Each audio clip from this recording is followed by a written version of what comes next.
All right, hello everybody and welcome. I am so excited because today we are going to have a very special conversation with a very special person in the Distinguished Young Women program.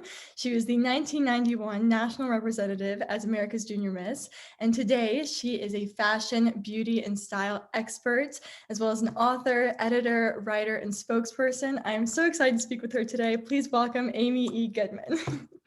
Thank you for such a warm welcome. And you'll have to forgive me. I am one of 3 years that was called America's Young Women of the Year. Just for Oh, that really? three little year part of the history, I was the one in the middle of the 3 years. And I'm saying this only because I had a reunion with my gals last night. We had like a Zoom party and it was so fun. And we were talking about how we're kind of like the oddballs out in the program because there was only 3 years of this kind of special title. And then we moved on to Distinguished Young Women. I had no idea. My apologies. No, That's no, no. It's like a funky part of our yeah, history. yeah, definitely. Well, speaking of that, how was your year as national representative? What was it like being the national winner for 1991? It was an incredible year because it was extremely unexpected. I was a dark horse. I mean, I literally came out of nowhere in the national program, and I was literally like a doe with my eyes wide open the entire year because it just felt like pinch me moment every step of the way. Right after I won, I was whisked off to New York, and we did like a little tour there. I did something called the American Academy of Achievement, where I met like the founder of the Gap. I met Barbara Walters. I met Audrey Hepburn, who signed my medallion ribbon, and that's kind of like how it started, and it just kind of just snowballing the whole rest of the year. So I was fortunate in that year. I got to meet the president at the time, which was President Bush Senior, and got to go to the White House, and also was in the Rose Parade in a gown that my grandmother handmade for me. So it was just I guess a pinch me moment year. Absolutely. That sounds amazing. I had no idea that those were experiences that you had that year. When you went throughout all those experiences in the beginning, meeting all those people, did you notice anything that has changed since then in terms of opportunities and experiences for young women at that age? So from 1991 to 2020, what do you think has changed for young women? One thing I think definitely is kind of an acceptance or an openness to more conversations. We talked even then about glass ceiling. I hate to say that that glass ceiling still exists. It gives me more verve and drive to continue to want to break that. I think generally there's also been more diversity in the program. It's something that we're also aiming for, that so that we see more faces of color throughout our participant level, and not just at the national level, like local, state, and national. And we're still growing with that, right? So I actually happen to be on a diversity council now with the program that is looking and examining our past practices and how to best move forward in the future. But it's interesting. Some of the struggles that young women still face today, we faced back then as well. Still lower numbers of women in the sciences, still Mhm. lower numbers of leadership in the top leadership positions like CEOs. Not that much has changed for whatever reason in this country. It's a slow push for that kind of change, but we're getting there, and we're proving that we have a place at the table.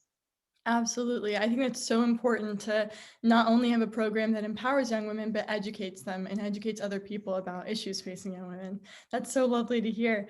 Do you have any advice for the young women coming through this program who may struggle to feel seen, to express themselves, especially with all of the speaking that is done throughout the program and all the speaking that is done throughout your career? Do you have any advice for those girls who are struggling to come out of their shells or intimidated Mhm. with using their voice? This is really the program for you. It really is, because we truly embrace a young woman where she is, no matter where you are. Let's say you're totally undecided about your future and that makes you feel less confident. That's okay. You're a young person. That's your journey. Or let's say you're so prepared, you've been prepared for months, but you felt like you bombed your interview. We've been there. This might be the first formal interview that you've ever had in your life, one of many to come for the profession that you may pursue in the future. So wherever you are is where you are meant to be, and the program will meet you where you are. I think one of the things I love about Distinguished Young Women is we have a lot of resources, even after your program is over, whether it's local, state, or national, where you can tap into other women in their given career choices and ask for advice.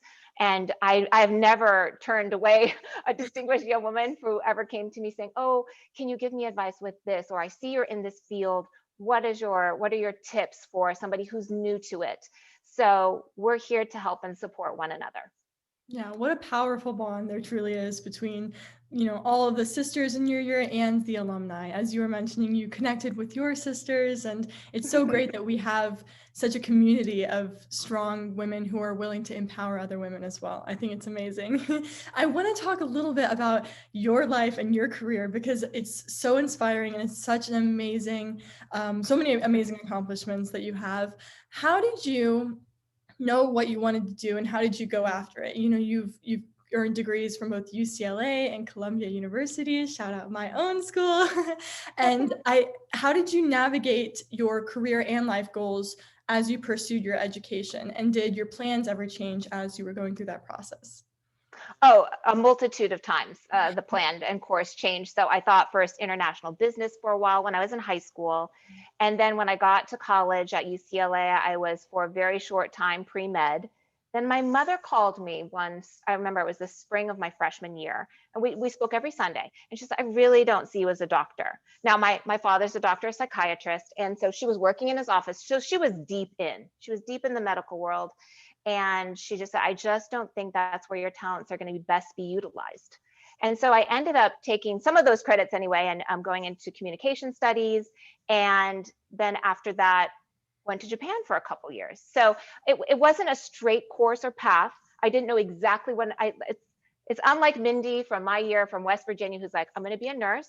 I'm going to practice that." And she to this day is a nurse and teaching future nurses, right, at a college. So I wasn't that direct path. So I went to Japan for a couple of years where I was a student 1 year of Japanese tea ceremony. And the second year I taught English. And then literally from that plane to the plane that took me to New York City for graduate school, for writing, for journalism, it was just a straight flight. And I arrived in New York not knowing a soul. How I got to writing was, that was the common thread. Ever since I was really young, I was prolifically writing. In the first or second grade, I wrote an essay about a frog who went to college. And my mom always thought that I would be a writer. And so that's what I ended up doing. And then from post Columbia, my first job was at In Style magazine. And I worked through a number of different titles. I lived in the city for about 5 years and then moved to Washington, D.C. for love, where I thought my career was over because, all publishing is in New York. And I've managed to have a thriving freelance career from the district. Wow. Wow. That is so incredible. And I love that you recognize what your strengths were and combined all of them to make your own dream career. That's Yeah. amazing. What do you think is what's a piece of advice that you would give to girls as they're chasing after their careers, similar to you, where they may not know exactly where they fit in, may not know what they're put on this earth to do, what their real ultimate career will be? What advice do you have for them as they pursue their education and try to find a life goal for themselves? It's very interesting that university is such an amazing time to really explore. So if you're unsure, just delve into other subjects. I took everything from women in film to applied mathematics to, just such a diverse range of study because I was still trying to figure it out. And that also extends to like extracurricular. Just because you got into college and the resume's done does not mean that that's a stop to your own pursuit of creativity and happiness. I feel really, really lucky that I have this career that's I do a lot of on-air work on television. I write. I do a lot of spokesperson work with companies. It's kind of very diverse and very enables me to express all different sides of my interests, but it's super highly creative. And so I feel like no matter what I'm doing, there's this tremendous, tremendous learning curve as a lifestyle journalist. I'm always learning things about the greater world. We just realized we had a connection with a product from your hometown. It's just one of those things that's ever evolving. If you're like that type of person who likes constant creation, and I'm always with a tremendous amount of curiosity, then you need to pursue a field that allows it. If you are very scientifically minded and love to have a research and a set amount of uh, results at the end, and that gives you that tremendous thrill. If you like mathematics and solving equations so that you can help solve other issues in the world, or maybe your greatest offering is that to your children in building a home. I have tons of friends in the Distinguished Young Woman community who, that truly is the greatest accomplishment. I was just thinking to myself, what is the greatest accomplishment? And you just want to do right by your kids. Yeah, absolutely. I couldn't think of better advice, and I know that will be so helpful to so many young women. Now, I want to ask you, because Yes. you're a fashion and beauty expert, and so I have so many questions I want to ask you, but I wanted to ask you first, when you walk out the door every morning, what are Yes. the must-haves in your purse that you need as a professional businesswoman? What do you absolutely need before you can walk out the door? That's so funny. I don't even really feel like I need a purse. I can really slim it Oh. down. That's such a I love your line of inquiry. Of course, I guess a cell phone is a must, just out of like emergency. My husband's always like, "Do you have your cell phone? What if I need to call you in an emergency?" So my cell phone, and maybe a light lip gloss. Just the wind is crazy, and I like my lips to move. And literally, I really actually don't need much. This all comes from something that happened in my life like 3 years ago. But literally, if everything were to disappear, I think of it more like, if everything were to disappear, what would you want to have in your hand? And I think it's like my mom's antique collection of rings, and maybe a couple of my children's scrapbooks from when they were itty bitty, like with the little hair clippings and the little, like their handprints, the things that can't be replicated, or the things that can't be repurchased. And Mhm. so if I were to rush out of the house, actually, you know what? I don't need a thing. I don't need a thing. That's the answer. Love it. I love it. Yeah. Similarly, if you were stranded on an island and you could only Uh-huh. have one beauty product, what would it be? Oh, probably for me, because I am a woman of a certain age. And like, sunscreen. Sunscreen. Sunscreen with Yeah. anti-aging, some kind of anti-aging properties to help me Yeah. somewhat stay youthful. Because I would like bake on that island, right? I mean, my skin would That's just be true. like That's true. leather. Yeah, and I think that sunscreen also functions as a beauty product too. It makes your Yeah. skin very glowy. I think it's great. So Yeah.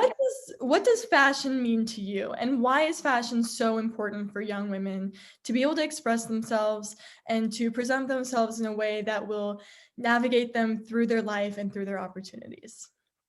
It's really fun to think how back to high school, actually, when I was your age, before your collegiate age.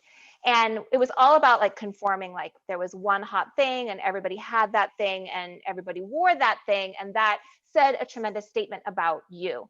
And then I hope that young women will like find their own style, I guess is the word. Fashion, I feel like, happens on the runways with the designers, and they're churning it all out. But style is where you interpret fashion and make it your own, and find your own vibe. And it can just be one vibe. Maybe you have like a totally, you're boho, and I'm from California.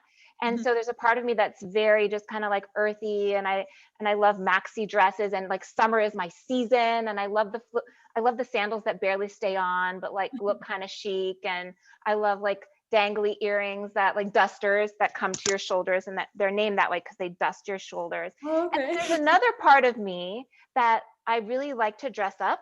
Not like red carpet, but I really actually am known to kind of get overly dressed for like a dinner party when we used to do those things. And I just the other day I was wearing like a faux leopard print puffer, like a bomber jacket with Mhm. plaid pants. And what was my top? I don't remember my top, but like mixing and matching prints. And Mhm. I'm really more daring than I like was young. I always thought, oh, conformity. I'm also Japanese American. We're big into conformity in my country. I mean, it's like, everybody literally, it's kind of almost a uniform look at times, Mhm. except for the Harajuku girls.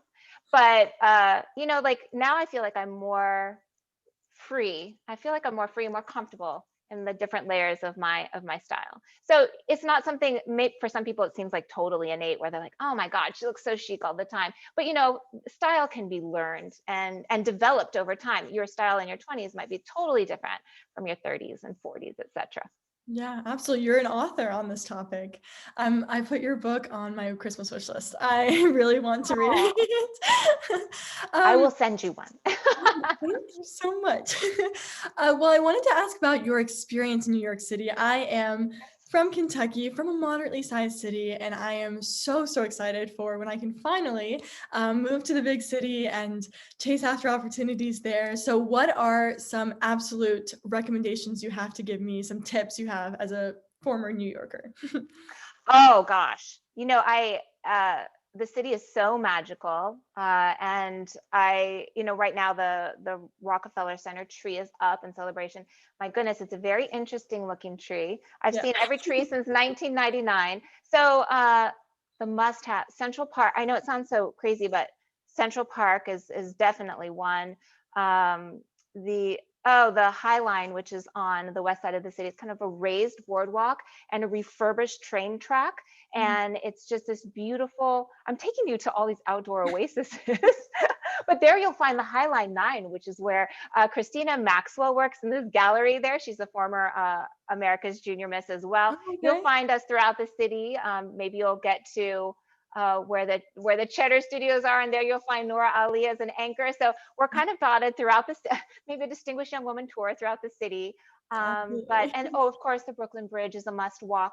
I don't know why all my places are outdoor walks in New York for my suggestions. And Yeah. then really great independent shopping, I would say, not so much Soho, but NoHo, which is um, just to the side. And there's a lot of smaller, there were a lot of smaller boutiques and smaller independent artists in that area.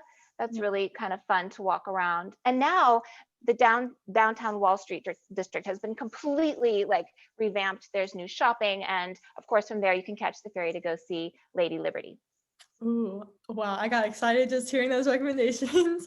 I'll keep those in mind. Thank you so much. Um, well, one of the pillars of Distinguished Young Women is the concept of health in a young woman's life, which can come from fitness and nutrition and mental well-being as well. As such a busy, lady, what do you do? What are some habits you have in your life to maintain your health and well-being both physically and mentally? I'm so glad you're asking about this because one of my number one concerns for your generation and people generally who are younger than me, which is everybody, is this sense of wellness, like true wellness and true mental soundness, especially now during this pandemic.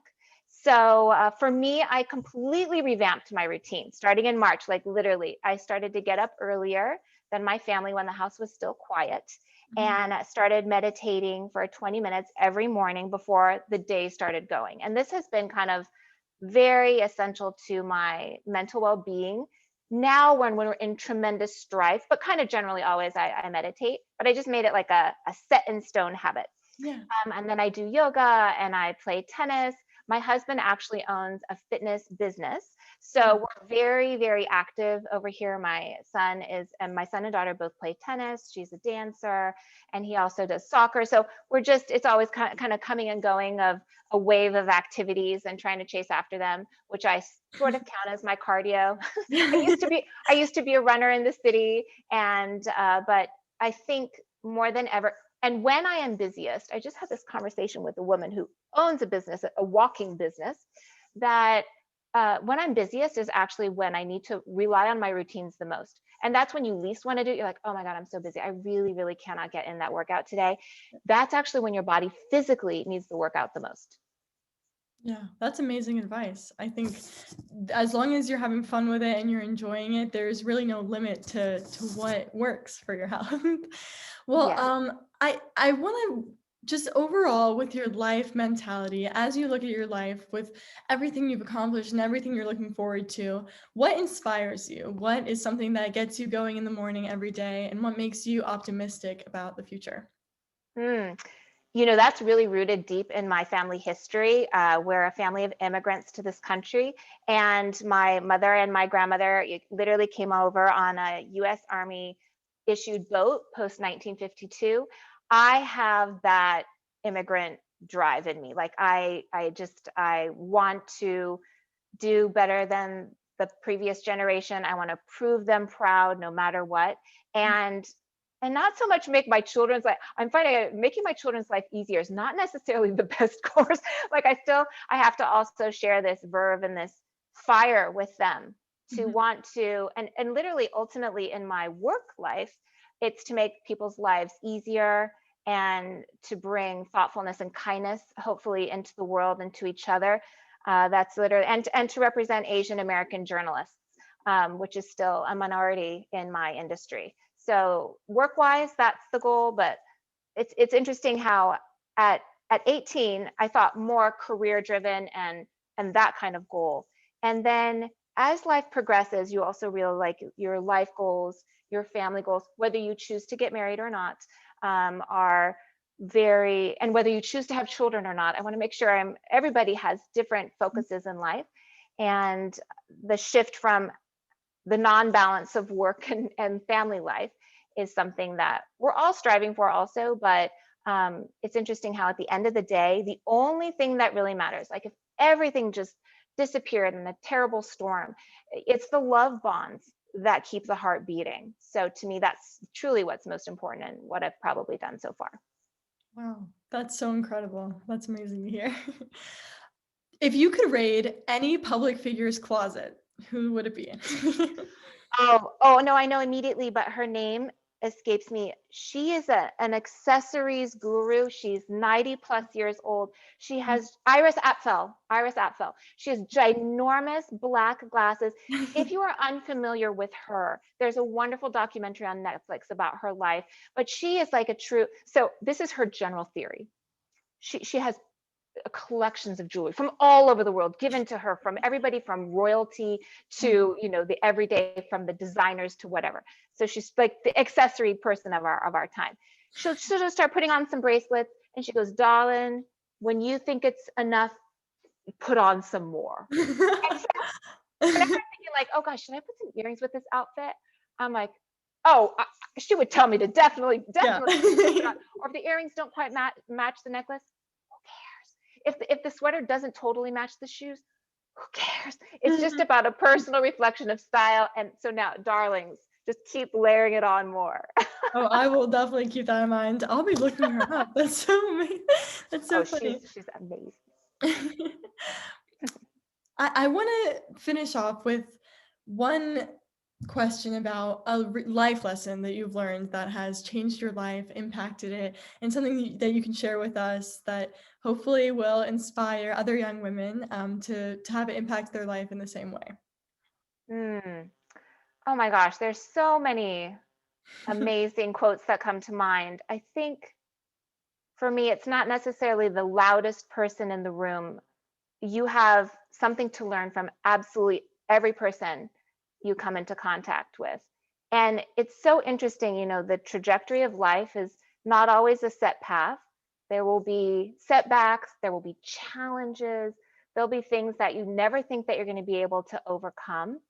And you really, really have a strength within. Listen to the voice within and listen to those that aren't the loudest in the room, because you always have something to learn and to grow. Be open to growing throughout your life and your career. I feel like it's the moments that I was stagnant with my career that were my greatest setbacks, and it was my own fault.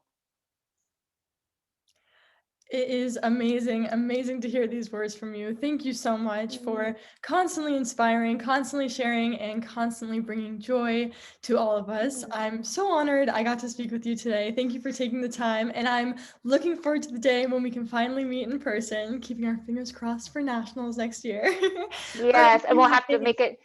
Yeah, we'll have sorry. to make a date in New York to go and have some wonderful tea in a sidewalk cafe in New York City once it gets its breath again. I just have to say, you're such a wonderful interview. It was truly my honor. Thank you so much. Thank you. Thank you so much.